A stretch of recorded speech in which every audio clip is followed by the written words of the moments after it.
Welcome to part 2 of this painting tutorial of the Confederate soldier. Continuing from where we left off, I apply a base coat to the boots with Vallejo leather brown.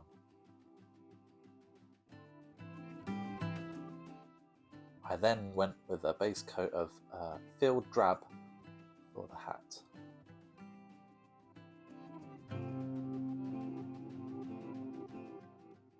Whilst the field drab dries on the hat, I add some Iraqi sand to that leather brown and use that to apply a highlight to the boots.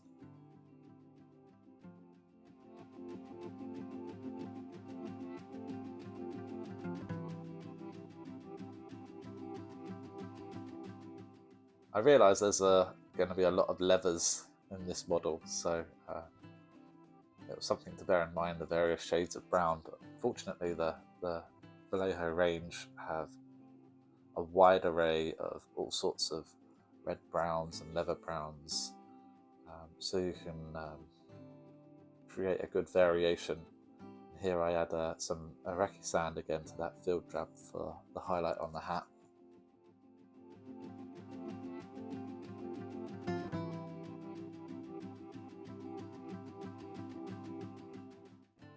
For this bag on his back, I went for a leather belt from the Panzer Aces range, again Vallejo. And again an Iraqi sand highlight added in.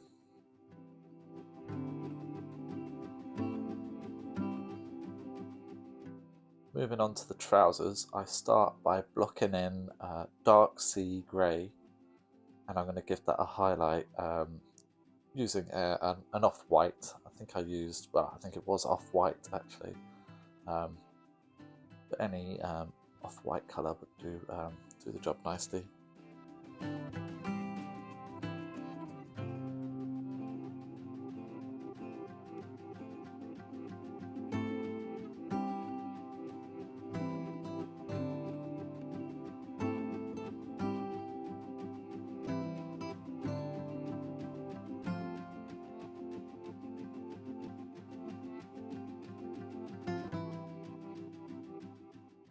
For the bedroll or blanket, I went with a light grey, but you can go with any colour here. You can go with any sort of grey colour or brown, even red would be absolutely fine here.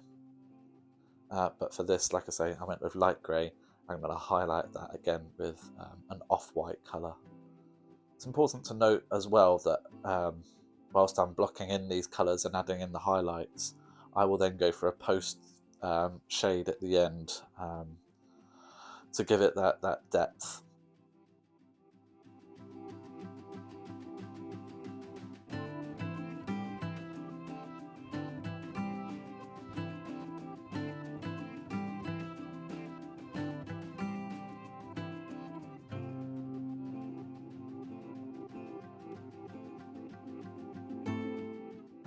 And last up we have the tunic or shirt. I went with medium grey, which I think is a really nice colour and works well with the colours that we've used as well to get a nice look.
And for the final stages, we're just going to add a very, very subtle wash to the flesh and to the uniform.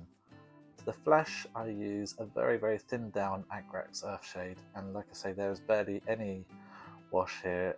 It's mostly probably about 3 or 4 parts water to Agrax, and yeah, just apply that wash to the flesh, and apply this same wash to the wood on the rifle stock.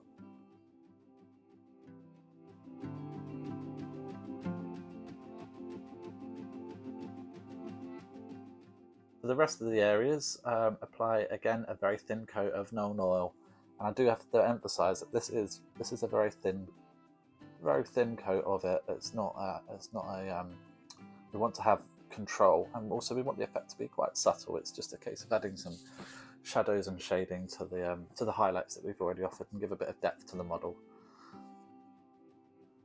All that's left after this stage is to apply a coat of matte varnish, and then our basing materials, and then we're good to go.